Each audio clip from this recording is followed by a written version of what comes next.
Kenny has fixed mindset. My genetic is trash, so why bother improving? Why can't I become like them? But Kenny, you haven't even bothered improving yourself. Jordan has growth mindset.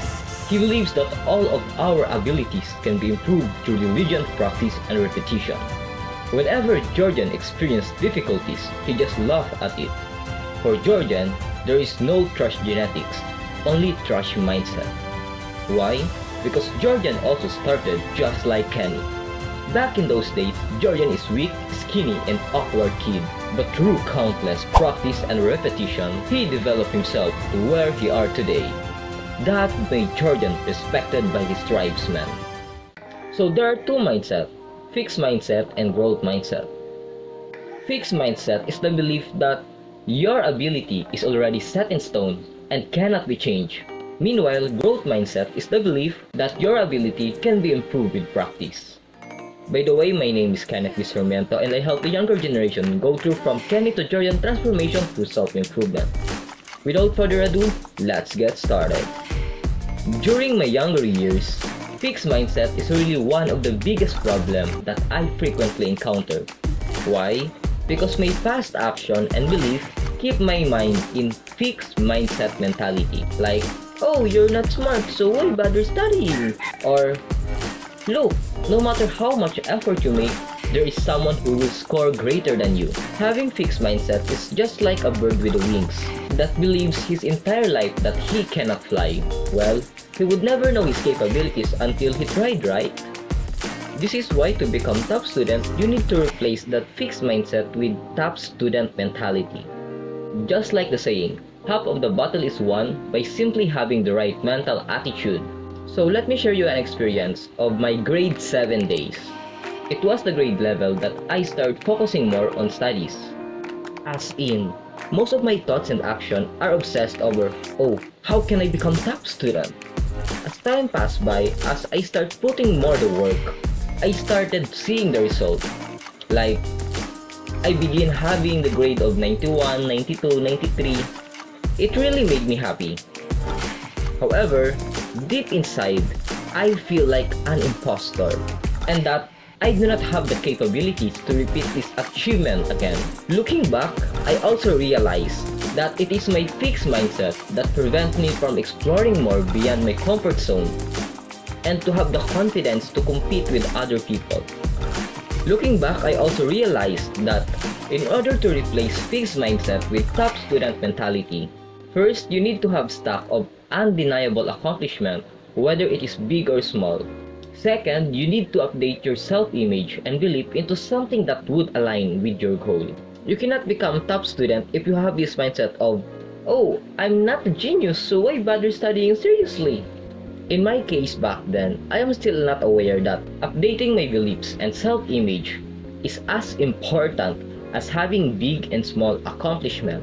It makes sense, right? Like, imagine being the top one in class and you have this thought of, my gosh, I feel like an imposter. What if I failed next quarter? So let me share you an experience back when I was grade 7. One time, my teacher told me, Mr. Sarmiento, kukunin kita as participant sa Math Quiz Bee. The first thought that I have back then was, huh? Ako?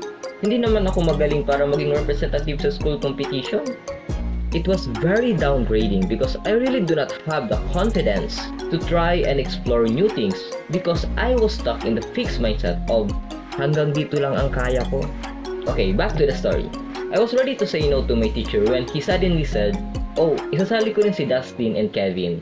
And what I think by that time was, kung kasama ko si Kevin and Dustin, di okay lang kung mababa ang score na makuha ko sa competition kasi hindi naman mahahalata ni sir. Like, imagine doubting your own capabilities that I was thinking of iasa kay Kevin and Dustin ang result ng competition. Fast forward to the day of competition, our school managed to win the elimination round and I feel happy for Kevin and Dustin because I am sure that they scored way higher than me. I think around the item of 50, I scored somewhere around 5 to 10, I think. Meanwhile, Kevin and Dustin score around 10 to 15. Well, that's how difficult the question in MTAP was. 1 week after the elimination round is the oral round, wherein the answer would be written in whiteboard and you will show the answer within 10 seconds, 15 seconds, and 1 minute depending on the difficulty. Since only 2 participants was needed in this round, I was quite assured that Kevin and Dustin would be participating and I would be sitting at the back cheering at them. However, Dustin got sick and I have no choice but to replace him because the competition requires 2 participants. In the three of us kasi, Dustin is the math wizard, Kevin is in the okay line while I would be a total Kenny. My goodness. Going back to that moment, I got mental block. The only thought that I have was, Bakit ako? Di ko ito kaya. Mapapahiya lang ako. On the other hand, Kevin was also nervous. Imagine your teammate also being nervous. However, your thought is to rely everything on him. Oh, what a disgrace. During the actual competition, question 1, question 2, until it reached question 10, question 20, I got mental block. I felt that every time the question was given, my first thought was, paano ko ba ito isolve? Like, my thought revolves around, hindi ko ito kaya. The competition ended and I didn't even contributed to Kevin. You know the experience of trying to solve the equation, but the truth is, you are not sure of what you are doing because you are panicking. The competition ended. Ang score ng team namin ni Kevin is, you know what? 0. After this event, my fixed mindset becomes stronger than before. Yes, with honor ako because I was really obsessed with getting high grade. But deep inside, I was not happy because I feel like I was an imposter. I was stuck in this negativity for a very long time. This negativity changed after I meet Kuya Corb. Kuya Corb is a type of guy na high achiever. Like, yung grade niya is somewhere around 96, 97, 98. Kung kaya talagang I really look up to him so much. One time we are having a conversation and I asked him about his life story. Interestingly, nakaka-relate ako sa kwento niya because he also started just like me. At that time, I was so inspired that ang iniisip ko lang is, what if I can become like him? How can I become like him? After that conversation with Kuya Corbs, my fixed mindset was replaced by top student mentality. Instead of focusing sa hindi ko kaya, mag-focus na sa paano ko kaya ito makakaya.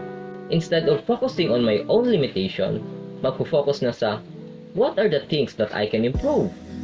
Instead of obsessing sa end goal, mag-focus na sa actions, progress, and improvement. It was at that time that I appreciate doing the work with or without the result.